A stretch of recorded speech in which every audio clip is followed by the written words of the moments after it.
Hello everybody, welcome back to Forever DM, where I talk about a lot of homebrew content, sub-races, races, uh, subclasses, feats, character builds, you name it, all around Dungeons & Dragons 5th edition.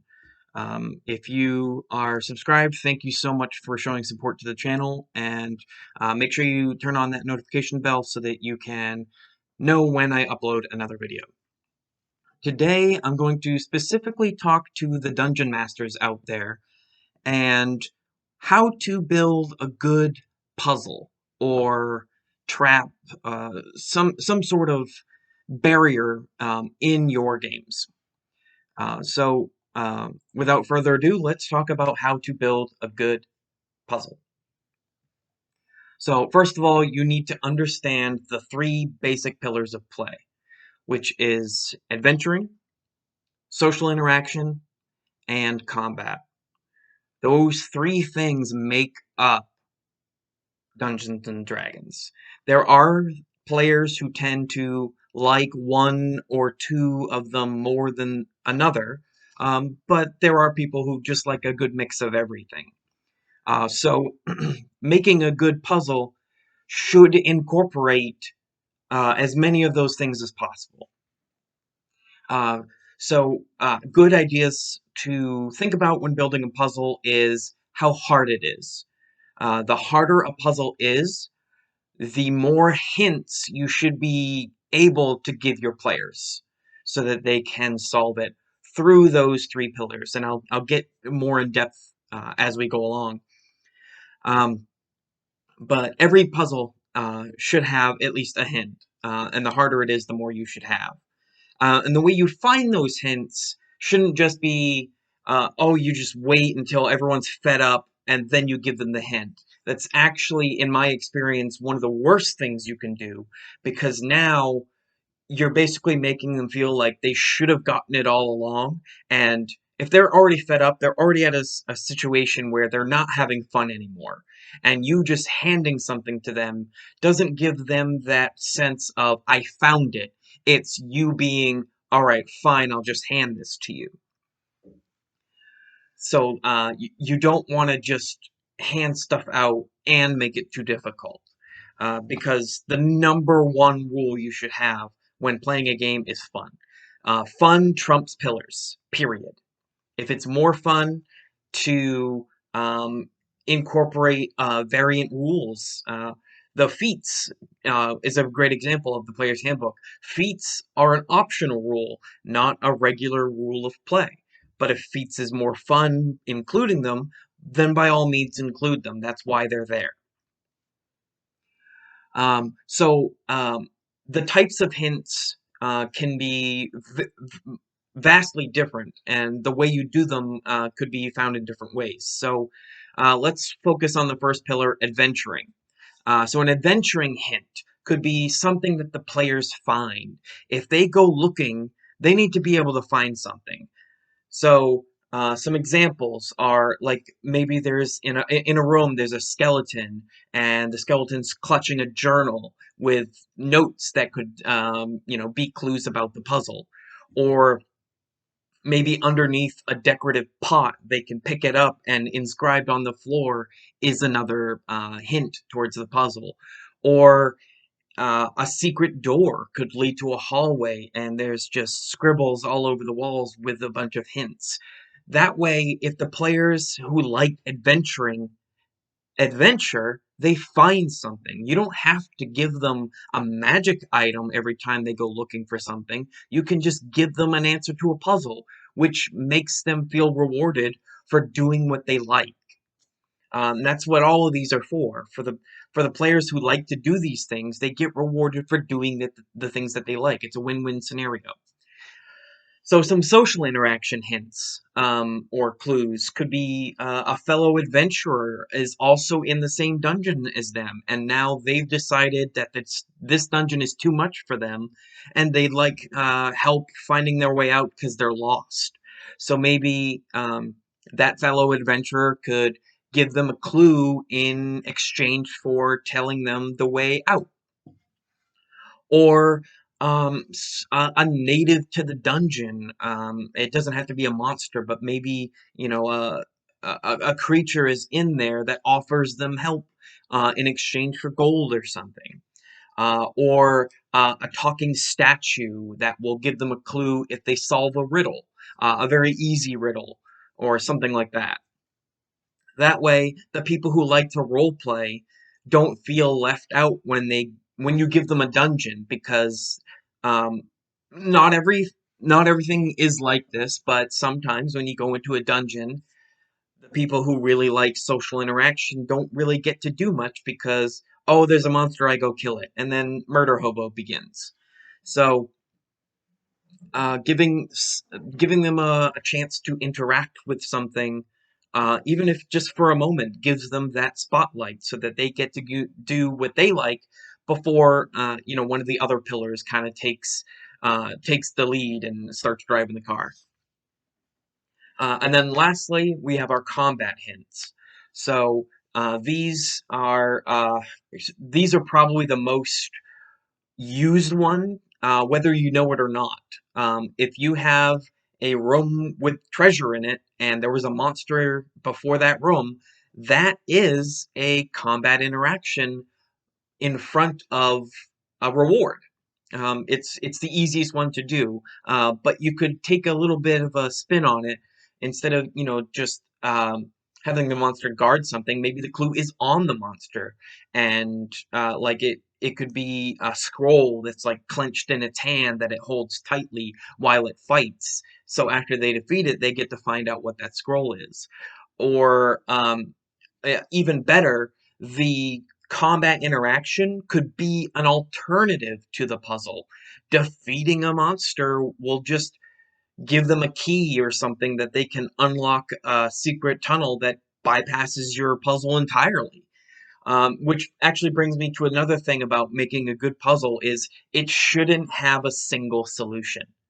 You should not have only one way to do something.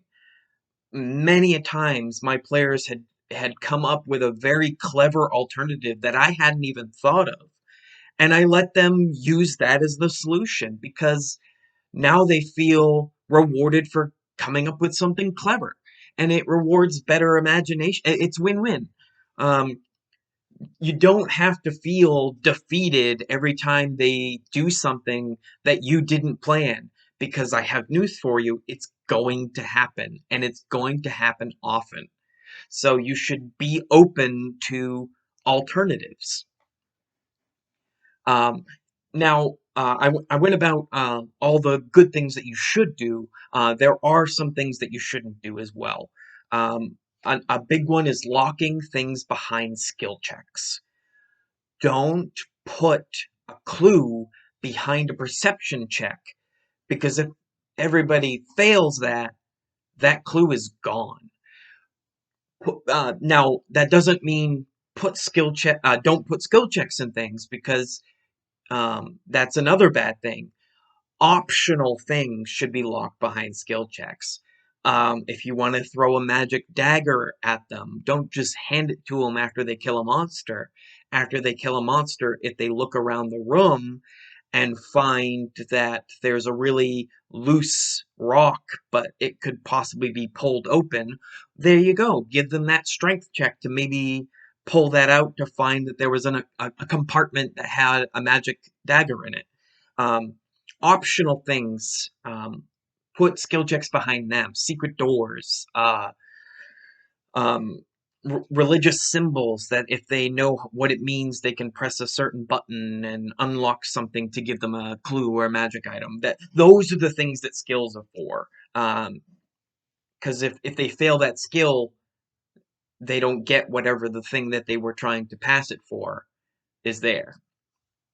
Um, and I said it before, I'd like to stress on it again. Do not make a single solution to a puzzle.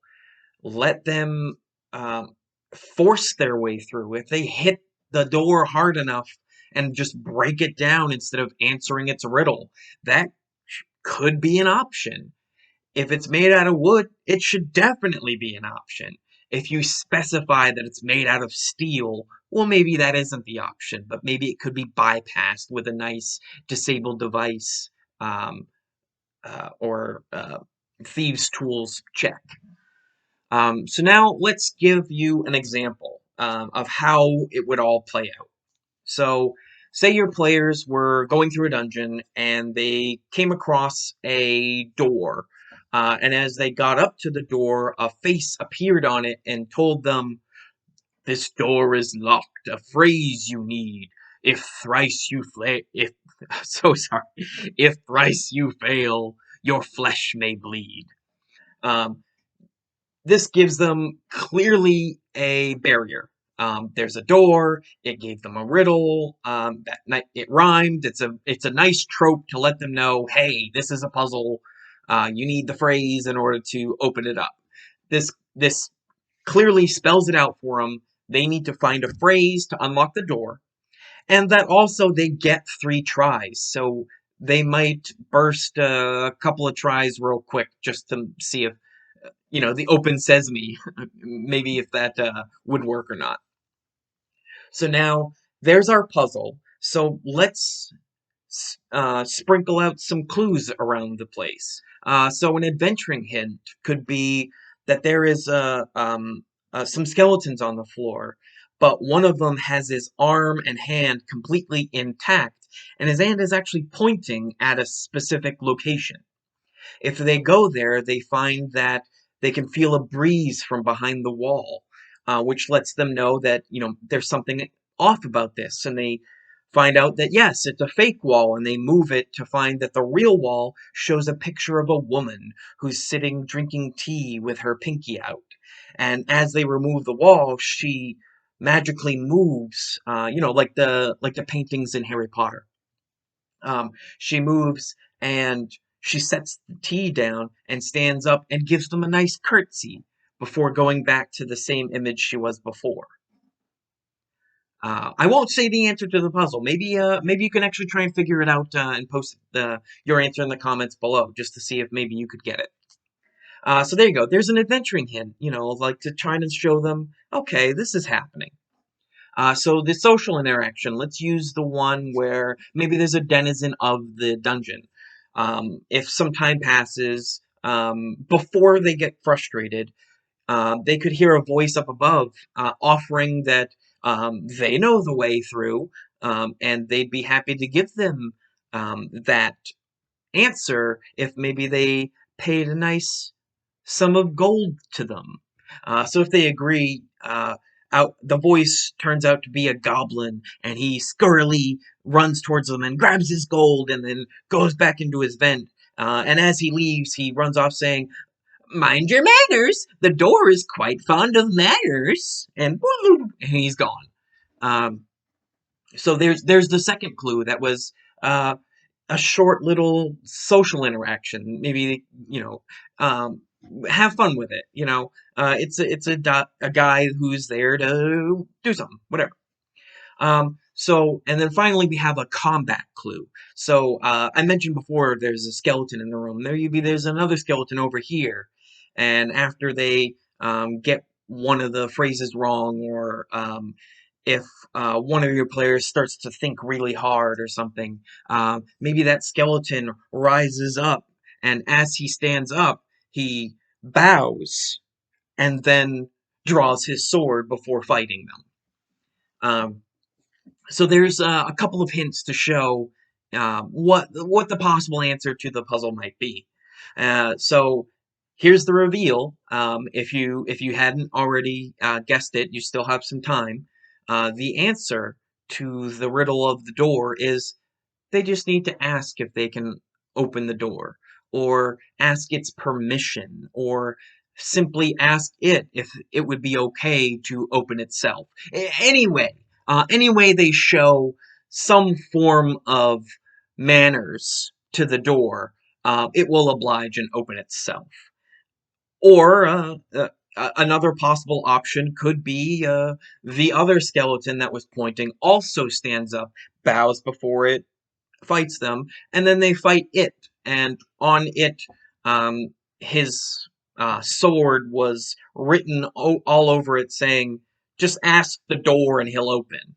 Or basically blatantly giving them, like, oh, hey, here's the answer to it. But it was locked behind a trifling, small, little challenge rating one monster, 1/4 monster. So that way they felt like, they found the answer by, fighting something. And the guys who make fighters and barbarians and stuff, uh, will get that moment to shine to really mess up a small little creature and get that glorified combat under their belt. So those are my tips on how to make a really good, and by good I don't mean, oh man, oh that's such a good riddle, or I mean good as in, like, afterwards the players felt rewarded and they're in a good state of mind to show that you know, um, imagination and creativity can bolster a game and make it more fun. If you have any comments about this video, please go ahead and put it in the comments below. I love answering questions. I love getting feedback. If this helped you, or if you use it in your games, please let me know. And by all means, you can use that sample scenario, the joke, the riddle, and everything. Go ahead and use that if you want. Maybe I'll post it in the comments below of showing, so you can just copy paste it or something. But yeah, I hope my years of DMing really help you guys to be able to DM a more fun game in your games. So thanks so much, and I hope you guys have a great time, and that your D&D games are just all the more better with my help. Um, so yeah, hope you have a good time. And thanks for coming back to Forever DM. Please like and subscribe, and post any comments below that you feel like doing. Thanks.